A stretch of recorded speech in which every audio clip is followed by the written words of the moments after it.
Islamic study chapter number 8 اسم کی اقسام بلحاظ تعریف و تنکیر۔ تنکیر کے لحاظ سے اسم کی دو اقسام ہیں، اسم معرفہ اور اسم نکرہ۔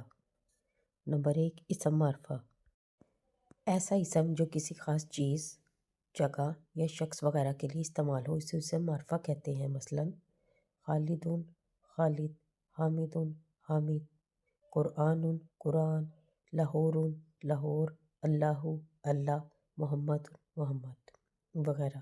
اسم نکرہ، ایسا اسم کہ جس کے معنی میں عمومیت پائی جاتی ہو، یعنی عام نام، چیز، جگہ وغیرہ کو کہتے ہیں اسے اسم نکرہ۔ یعنی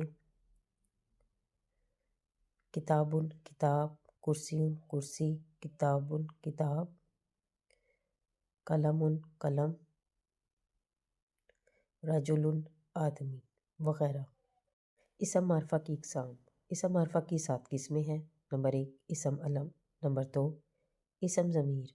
نمبر 3، اسم اشارہ۔ نمبر 4، اسم موصول۔ نمبر 5، مناتی۔ نمبر 6، معروف باللام۔ نمبر 7، مضاف الی المعرفہ۔ نمبر 1، اسم علم۔ اسم علم وہ اسم ہے جو کسی خاص شخص، جگہ، حیوان یا چیز کا نام ہو، مثلاً محمد محمد، مکہ مکہ وغیرہ۔ نمبر 2، اسم ضمیر۔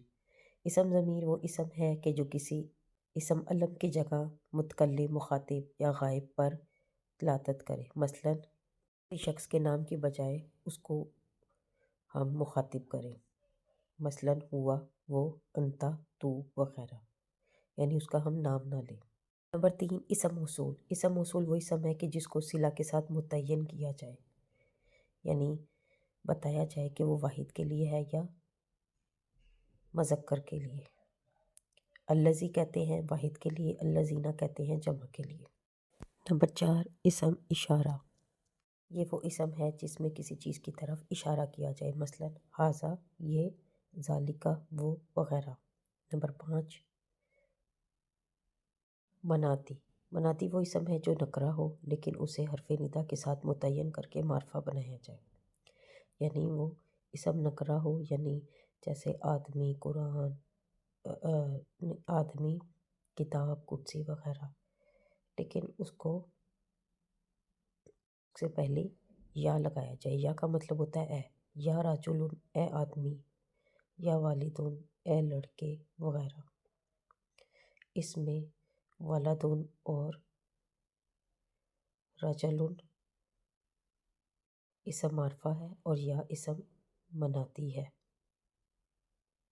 یا کہتے ہیں اے، یعنی اس کو پکارنے کے لیے۔ نمبر 6، معروف باللام۔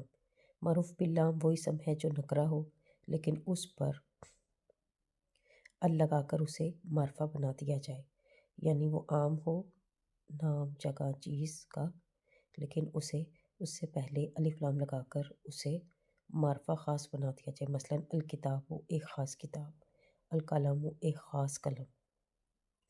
نمبر 7، مضاف الی المعرفہ۔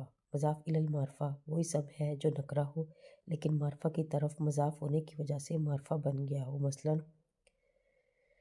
قلم زید، زید کا قلم۔ میں قلم جو ہے وہ اسم نکرہ ہے اور معرفہ بنانے کے لیے اسے زیدون کا لفظ استعمال کیا گیا ہے۔ اسی طرح باب البیتی، بابو دروازہ، البیتی خاص گھر کا، ایک خاص گھر کا دروازہ۔